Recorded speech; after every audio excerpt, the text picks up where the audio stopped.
Yesu wenye la nyuto wenye agbenala wenya miaƒe xaxawo kem eye wokɔe atema aɖemi to le me akpe vovo ke yaga sua zɔ be mia ase wonya si me agbe le do kuku ɖeɖe me na be mia ya mia to ye wo gbɔgbɔ la na de dzi bobobo be nya si ne dzra ɖo da ɖa atema asu mia si hu miaƒe dziwo hu miaƒe to na bo wonya la na ge ɖe mia me eye dɔ si ne dza wo Yehowa akpe va ƒom na mi miaƒe tɔkpia ɖe la Yesu Kristo ƒe ŋkɔ me. Amen. Eya gado be miase miamawo nusɔwo katã tɔ ame ye lɔ̃ mi eye wowɔ mi le eƒe lɔlɔ̃nu la ƒe egbe ame ye esia ya edzra nyanyɔwo ɖo na nye kple o nyako atema nyi mi le ŋutilãme kple ʋuʋu siaa ke ndeke ya ƒe nuxlɔ̃amenyavi ke mi le ya asia eƒe tanya le gblɔ na mi be Yesu na agbe ke kpukpu ke dze mi tu nuxlɔ̃amenyavi aɖoa ele Isaïe ƒe agbalẽ tagbãtɔ kpukpui eve Isaïe 1 verset 2 dziƒo mise anyigba ƒu to anyi elabe Yehowa le nu ƒom menyiviwo tsi ke wodzaglã ɖe nunye. Amen. Eye nye nya si tso Yehowa gbɔ va na Israel be dukɔ ke le teƒea yɔa le va be dziƒo mise anyigba ne ƒu to anyi elabe Yehowa ele ya aƒom. Ke anɔviwo mia ase gɔme ko be ne Yehowa mia Mawu ke nyi nuwo katã be wɔɖa ke nyi fiawo dzi fia ke dzena bubu kafukafu dodo ɖe dzia ne Yehowa ya le ya ƒoma eto sia to do la se edzi sia dzi do la se nyɔnuwo nye o ŋutsuwo nye o ɖeviwo nye o ezi dzi o be abɔbɔ ɖogo ase Yehowa be nya fika ke ne lo o le dziƒo o o le anyigba be tume o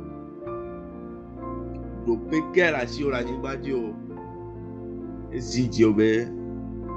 o ɖo la ase Yehowa Mawu be gbe elabe enu sia nu ke nyi Mawu wɔ la be gbea enu nyuitɔ kekeake be nyi eye nane ke ŋutɔ ɖo la xe mɔnɔ na Yehowa be gbe sese o eya ŋuti Biblia tɔ le te gbe ɖe dzi be ƒu to anyi anyigba ne ƒu ebe to anyi le go bubu me bɔbɔ ɖokuiwo ɖe Yehowa be nyawo te amegawo nyi agblɔ be yema se Yehowa be nya nke le na nke la do wa ɖo dzi nke la nyi préoccupation keka wala be yema te se Yehowa be nya o la be gbe wa vivions le Kristo me esi nye kuwo dzi be Yehowa be gbea non se non le gblɔ Yehowa be gbe le fia Yehowa be nu anyi ke pepepe bebe wo ebe ɖoɖo ebe sededewo ali ye be dzi be azɔku ye ɖo wla se wla o ɖe donc be ase Yehowa be gbe le fia menye be anɔ se Mawu nya so matin kaka zã la do be nya le gblɔ o la te no se mo be nya so matin kaka zã la do wa no mle wɔ ɖo dzi o mle me ɖo asi o mle se Yehowa be gbe ye no nya de fia wa gbala te gbe ɖe dzi na mi wa yra me yo le gble ame yo le se ame yo le wɔ ɖe dzi le se anu nyere o le gble anu nyere anyo to kikake ye be anɔ wɔ ɖe dzi Mais quand on y au sauf les blancs y a quoi automatiquement on l'a dit pour alors on y a mes visages on les saigne automatiquement on l'a dit pour waouh on l'a dit non blanc non on le de Dieu a devina on l'a dit non c'est non on le de Dieu a devina wande ken am di la bio be so kaka ke bon le se ho abe nya ga ba do gbe gado ko gbo be nene ye mu ole me Yehowa be nya kem le se Yehowa be nya kem le gbon Yehowa be nya kem le khle nene mu ole me ma ha elu anyi piase na nyeku kente pe ya Yehowa gale kafo afodina Israel bio ye nyu ushi wa o jaglaro yenki o vinde ken yare ye nyeku wa min jaglaro ma unje wa ye nyeku wa min devi ko popo amawa ganya be vio no pensisi na nya mi bina di subon nya no vio no pensisi na nya mi bina di subon nya horon no pensisi na nya mi bina di subon abo jaglan o le bobo wa roko di be nyeku nya evaluer mi roko le nya pe jo yo avec yo mi ben kume nya ko be de miare ni le se be gbe ya den te be le gun mi le wa de mio ya de jaglan la vie de ko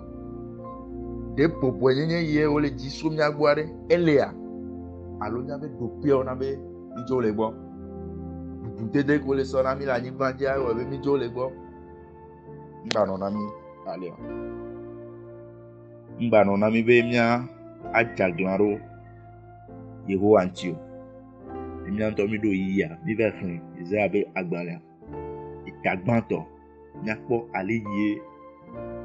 o décret Israël le yi wan o be popi te kana o yo kudo abiki yete wa to be fun to no o nya chon ne nu fun ame ye jaklaro Yehowa nti ame pe tororo Yehowa ne o so yo ya be de ke popi le enu tentine enu yo le dile meme Vamle nya tan be nu de pento le yo wandi be nyo patan mi do la yi Yehowa ma obo ade kukune mi sia menya afiye o jaglanro Yehowa ma unti de amenya menya afiye o dapule wa Yehowa ya e bali bi soso be ya akona niku eye be bali bi soso be ya agba rend mi pur ya agba womi koko ya no bio idola aterunti et anti ento gba oyoyo na mi le Isaïe 1 verset 18 donc ay ho mo agba le oyoyo ra be du kon be mi va ya adron hono ni mi abe nu von pia abe nya gandi nene a ola trozu abe adabe eye